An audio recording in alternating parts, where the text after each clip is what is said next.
तो अब क्वेश्चन है हमारा कि 4,000 रुपए का 10% की दर से 3 साल का जो चक्रवर्ती ब्याज है वो कितना होगा। इस क्वेश्चन को बनाने का मैं आपको सीधा और आसान डायरेक्ट ट्रिक बताने वाला हूँ। ट्रिक क्या है बच्चों, आइए जान लेते हैं। तो ट्रिक जानने से पहले आप वीडियो के लास्ट तक बने रहेगा, वीडियो को स्क्रॉल नहीं करना, स्किप नहीं करना, वीडियो को पूरा देख के जाएंगे तो इस तरीके को क्वेश्चन को बनाने में आपको भी ज्यादा समय नहीं लगेगा। देखिए क्वेश्चन क्या बोल रहा है, 4,000 रुपए का 10% की दर से 3 साल का जो चक्रवर्ती ब्याज है वो कितना होगा। तो भैया 3 साल के जो चक्रवर्ती ब्याज का रेशियो जो होता है यानी अनुपात जो होता है वो हमारा होता है 3 ईयर, यानी 3 ईयर के लिए जो हमारे चक्रवर्ती ब्याज का जो रेशियो यानी अनुपात होता है वो ये होता है भैया 3:3:1 के बराबर होता है। ठीक है, यानी 3 साल का जो चक्रवर्ती ब्याज का जो रेशियो होता है वो कितना होता है 3:3:1 के बराबर होता है। किसके बराबर होता है, 3:3:1 के बराबर होता है। आइए इस क्वेश्चन को बड़ी ध्यानपूर्वक हल करते हैं।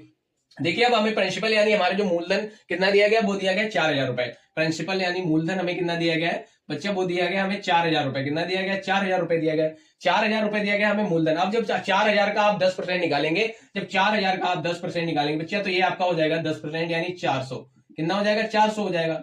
4,000 का 10% निकालेंगे तो 400 हो जाएगा। अब आपको 400 का जब 10% निकालोगे, तो जब 400 का आप 10% निकालोगे तो ये आपका हो जाएगा 40। कितना हो जाएगा, 40 हो जाएगा। अब आपको 40 का 10% निकालना है। जब 40 का 10% निकालोगे तो ये आपका हो जाएगा 4। कितना हो जाएगा, 4 हो जाएगा। अब इस देखिए इस क्वेश्चन को बड़े ध्यानपूर्वक हल करेंगे। इतना काम करने के बाद आपको करना क्या है कि इसकी जो गुणा है ना, ये इससे गुणा करवा देनी है। जो जिसके सामने है उसकी उससे मल्टीप्लाई करवा देनी है, उसके रेशियो से मल्टीप्लाई करवा देनी है। जब इसकी मल्टीप्लाई यानी गुणा करवाओगे बच्चा, तो जब 400 की 3 से मल्टीप्लाई करवाओगे तो यहां से आपको प्राप्त होगा कितना, इस तरीके से कर लीजिएगा। यहां से आपको प्राप्त होगा कितना, 1200। कितना प्राप्त होगा, 1200 प्राप्त होगा। तो यहाँ 1200 लिख लिया आपने।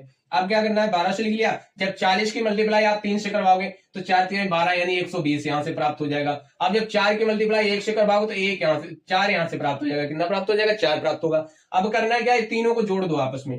क्या करना है, जोड़ देना है। जब इसको जोड़ोगे तो 1200 यहाँ है, 120 यहाँ है, तो जब 1200 और 120 हो जाएगा आपका 1320। कितना हो जाएगा बच्चा, 1320 हो जाएगा। और 1320 और 4 कितना हो जाएगा आपका, 1324 हो जाएगा। कितना हो जाएगा, तो बराबर में आपको यहां से कितना प्राप्त होगा बच्चा, 1324। और ये हो जाएगा हमारा करेक्ट आंसर। यही हो जाएगा हमारा 1324 रुपया।